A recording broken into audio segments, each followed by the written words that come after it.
Our next session is very exciting for us, as we've got a long-term friend of CRS and CRB to speak today, and when he speaks, we listen. So welcome to Sayonara, Stale Thinking, Prioritizing Innovation on Your Team. And the host of this today is CEO of Futuri. Please welcome Daniel Anstandig. All right, good afternoon. My name is Daniel Anstandig. I'm from Futuri, and we are focused on innovating and helping radio stations to grow content, audience, and revenue. And today's topic is all about prioritizing innovation on your team. I'd like to give you a quick little background on our team. So this is the founding of our company just about 12 years ago. Our founding team, back when plaid shorts were cool.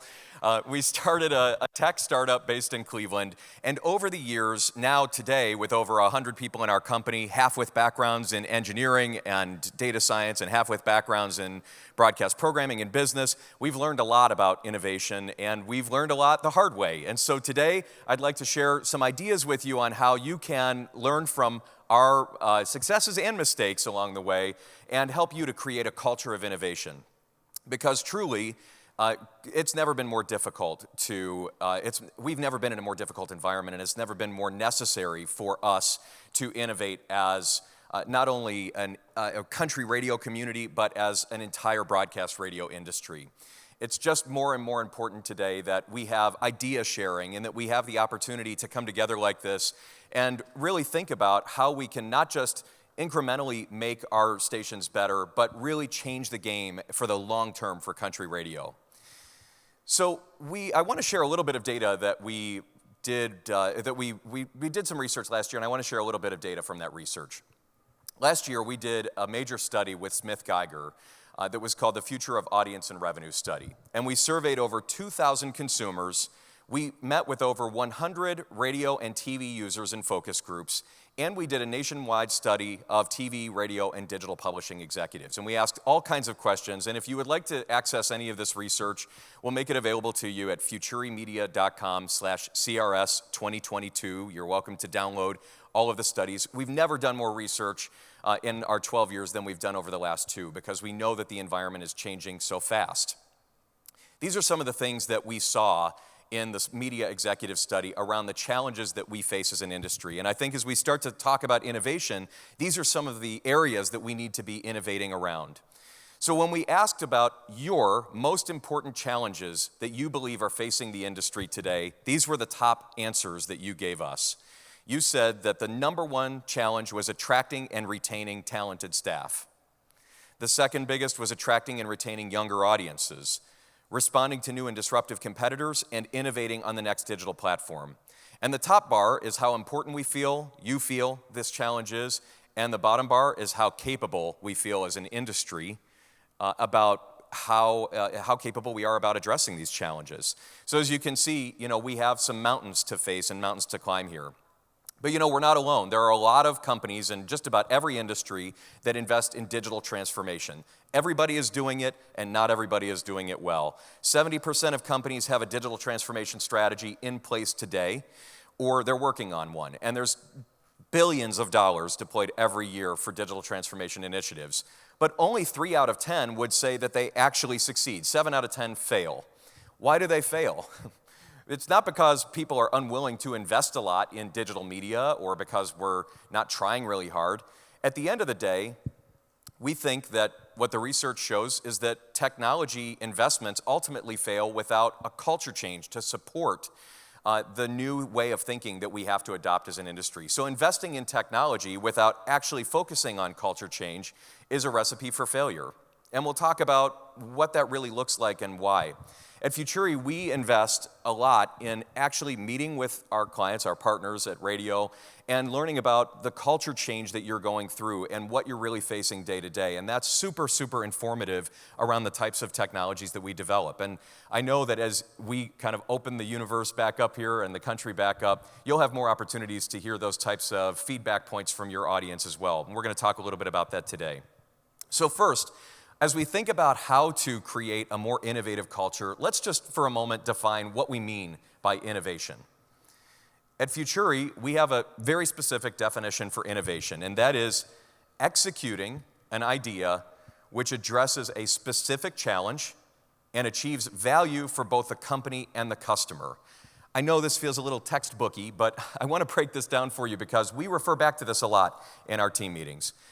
Executing an idea, not dreaming about an idea, not having a beer about an idea or back of the napkining an idea, but actually executing an idea that addresses a specific challenge. Not we need digital, but a specific challenge about what we need to accomplish. And then ultimately solving that problem in a way that means something to us and to the customer, or in our case, to the radio station and to the audience. So, okay, given that as a background, now the first thing that we want to think about, and some of the things that we've done a lot at Futuri over the last 12 years, is really thinking about that North Star for innovation. How do we work together to innovate as a team? And if you're going back to your station and thinking about how you really encourage people to do things differently and to try new things, experiment, try to grow digital audiences and so on, I think there are really two ways of looking at setting the North Star for this. One is around really defining your values and your culture and thinking about how you work together. In our case, in our company, we define this in terms of keywords: speed, passion, proactivity, and trust. So this is how we work together as a team, and it's how we dream together and play together. Some companies prefer to have mission statements. I personally think mission statements kind of suck, because my definition for a mission statement is it's a long, awkward sentence that demonstrates management's inability to think clearly. And all good companies have one. And all great companies get the picture that we come up with these things in the woods, we write them down, we stick them in a desk drawer, and we never see or hear from them again. So I really like the idea of defining your culture ultimately around keywords. You know, how do we actually play together?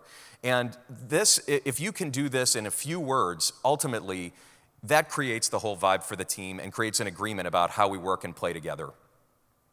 One thing that we've also learned a lot about, and that I think is particularly relevant given that our number one challenge as an industry is attracting and retaining talented team members, we have gone to school on talent management. And I'll share with you just a couple of things that I've learned personally, and that I hope, with all humility, that I can share with you today to make your life better when you go home.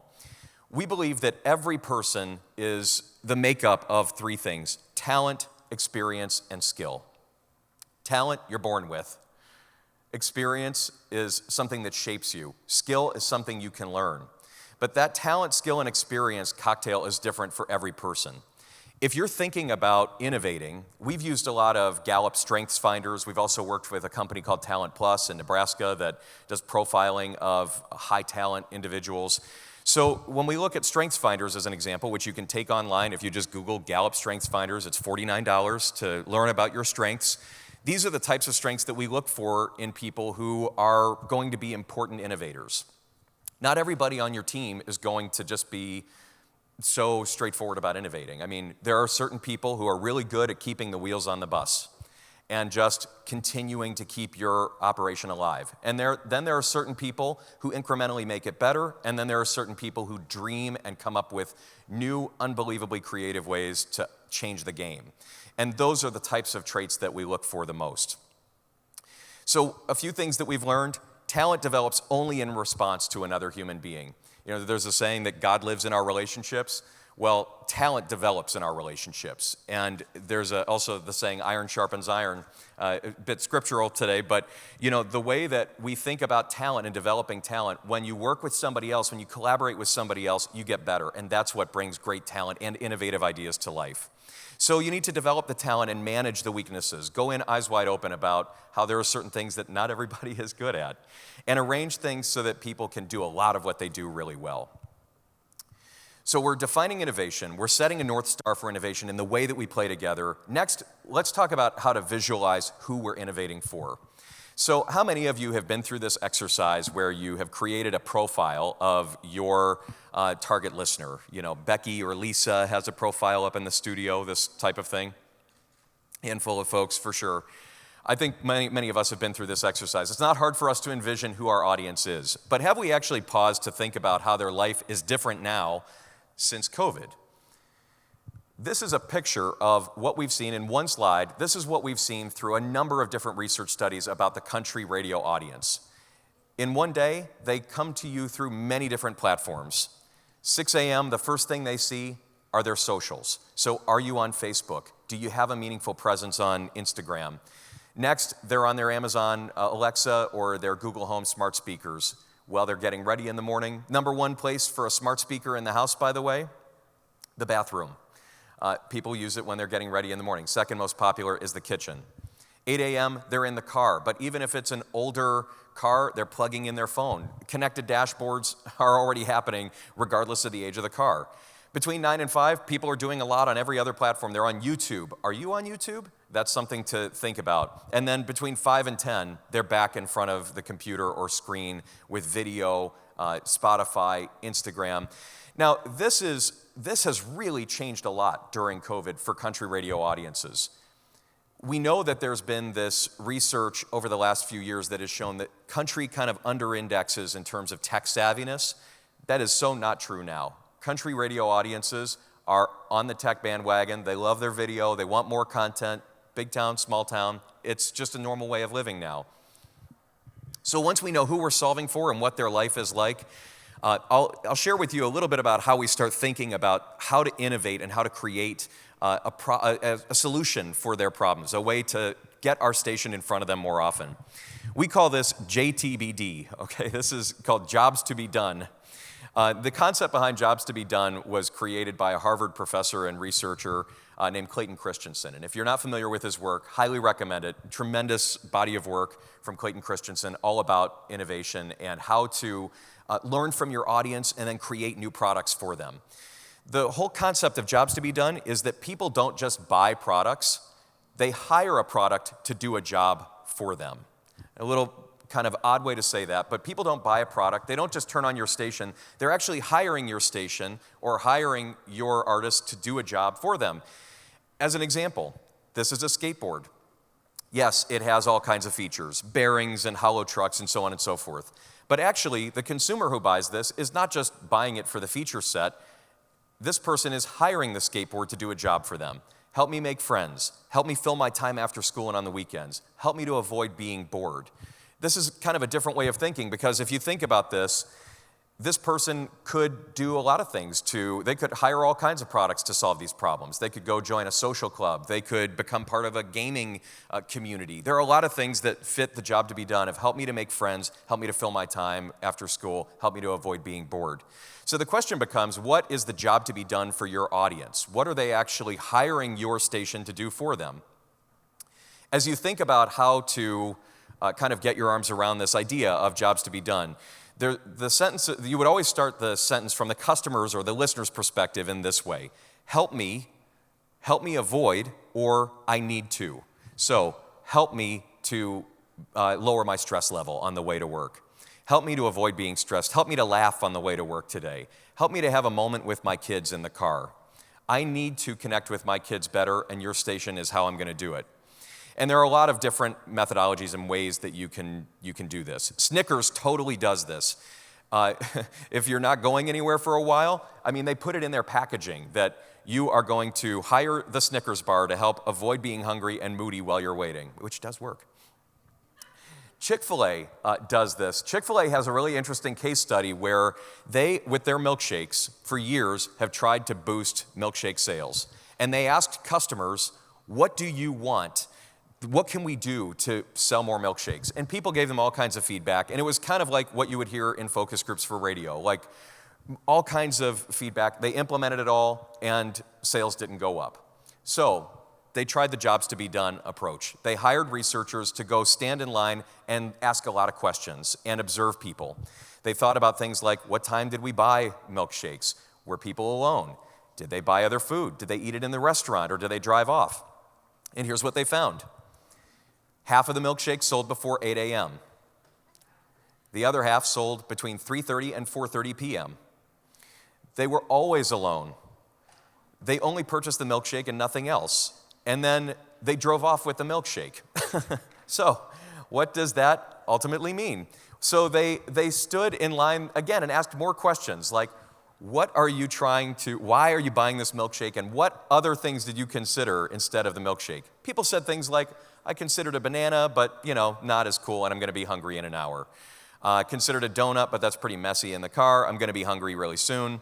I considered a bagel, but that's troublesome in the car with the jellies and all that. But the Chick-fil-A milkshake, when I buy that, it takes me a whole ride to work, 25 minutes to drink the milkshake. It's actually a great breakfast. I mean, it's not my breakfast these days, but okay. It's a great breakfast. It makes me feel full for the next couple of hours. And ultimately, they were actually solving this problem. Help me to save time on breakfast, keep hunger at bay, and keep me occupied. So what did Chick-fil-A do with that feedback? They made the straw smaller. They made the milkshake thicker. They made it take more time for you to drink the milkshake.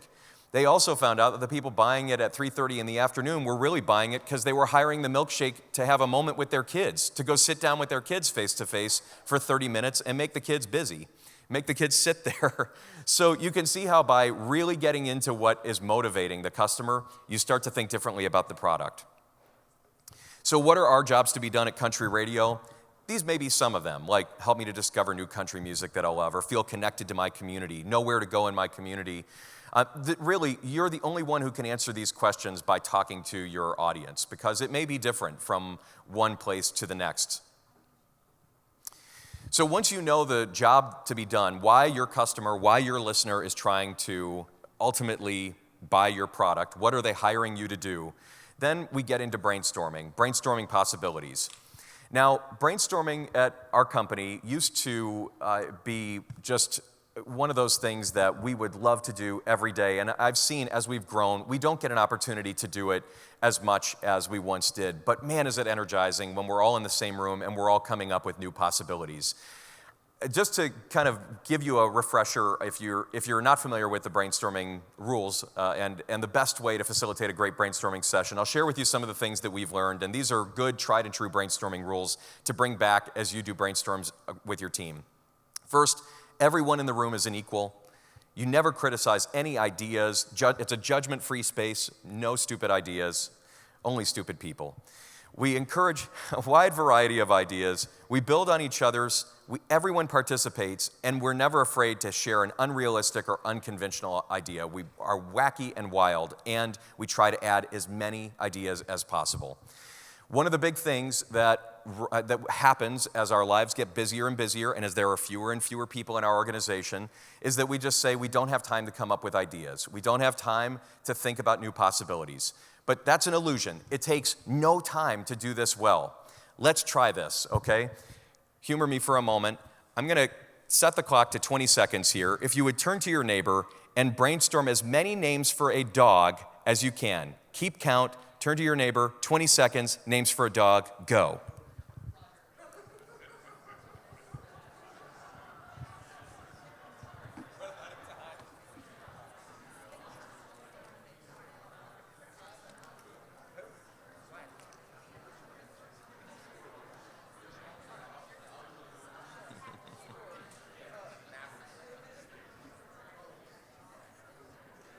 All right, and time. Okay. How many of you, raise your hands, have more than 5 names for a dog? Virtually everybody. How many of you have more than 10? Still over half the room. How many more than 20? Anybody have more than 20? Okay, so in 25 seconds, you came up with easily 10 to 20 names for a dog. All right, now let's talk about how to come up with even better names and how to actually problem solve and brainstorm with your team in a more productive way. There's this saying that a problem well stated is a problem half solved. So names for a dog, go. That's easy to just kind of wander about and come up with all kinds of names for a dog. But fuzzy problems don't get solved. It's a lot better when we have a very specific question, like, in what ways might we get 5,000 new women between 25 and 54 years old to try our morning show at least twice by the end of June? Notice that there's a time element by the end of June. There's a geography, there's a demo, and there's a use case. It might even be better if we said, how do we get 5,000 new women between 25 to 54 years old to try our morning show on a Tuesday morning while driving the kids to school at least twice between now and the end of June? Now you see the ideas are really going to change because we're getting real specific about the problem that we're trying to solve.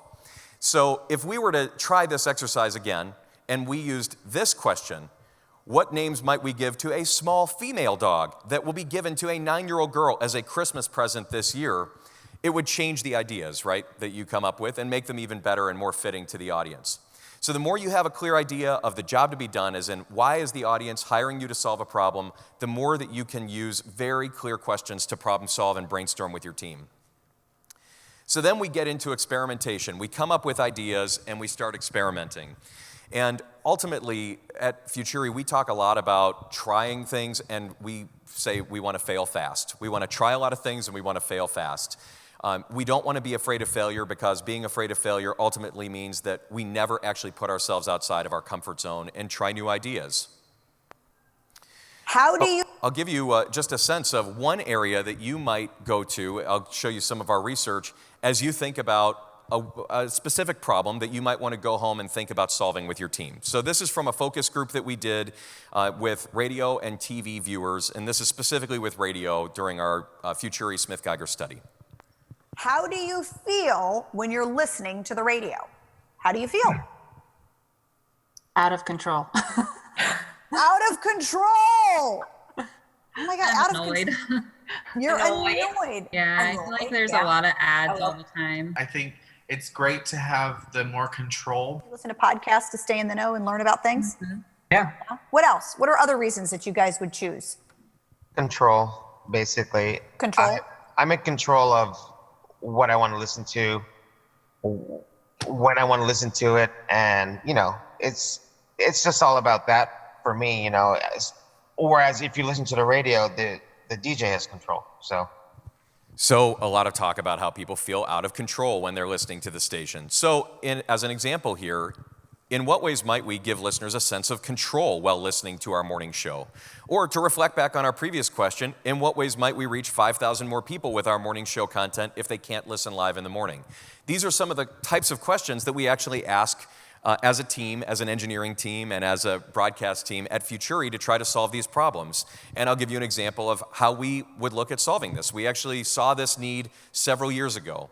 So we created a system called Post that takes live broadcast audio, automatically slices out the talk breaks from your shows, and makes it possible for you to take that talk break and push that talk break to every social and digital platform or podcast platform so the audience can get to your show content whenever they want. Now they're in total control of the place and the time that they access your content, and you get more sampling.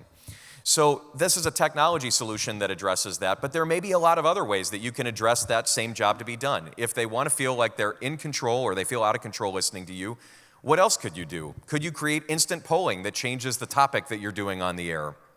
Could you create opportunities to have listeners in there actually controlling the show with you? And ultimately, it really helps to get as specific as possible when you start to dig into these types of questions. And hopefully today is the start of a conversation for you rather than the end of one. All of this research that I'm showing you is available on our site, futurimedia.com/CRS 2022. So you can take it home, print it, share it at staff meetings, talk about it with your team, etc. So back to experimenting and implementing some new ideas. When you're implementing a new idea, we've learned to do the premortem, okay? There's postmortems, that is those famous after-action reviews. Something didn't work, it was a disaster, what do? We do an after-action review, we do a postmortem analysis. What a lot of teams do is right in the middle of the screen here, they do a heartbeat retrospective, okay? It sounds like this. I told you all this wasn't gonna be a good idea. This whole thing is going to hell. This is going real bad. We're going to have a very tough time with this. Off the cliff. That's how it works. But the premortem is the answer to all of this. The premortem means that you sit down and say, okay, you've just had a new idea for the way you're going to execute a promotion, or you have an idea for the way that you're going to move your content around to digital and social channels. So what will go wrong? What curveballs are you going to encounter? What are you going to ultimately have to fix? Now, let's solve that ahead of time. There's a famous example of this that I so admire about the premortem. When the Apollo astronauts went to space, all astronauts do premortems before they go off to the space station or go into orbit, et cetera.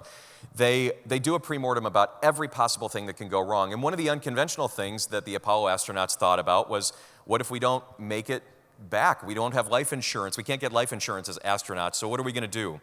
Well, they came up with a preemptive solution. They actually sat down and signed postal cards. They signed postcards for the date that they were going to be landing on the moon, so that in the event that they didn't make it back, these postcards would be shared with their family, and of course they'd be very valuable collector's items, and they would support their families.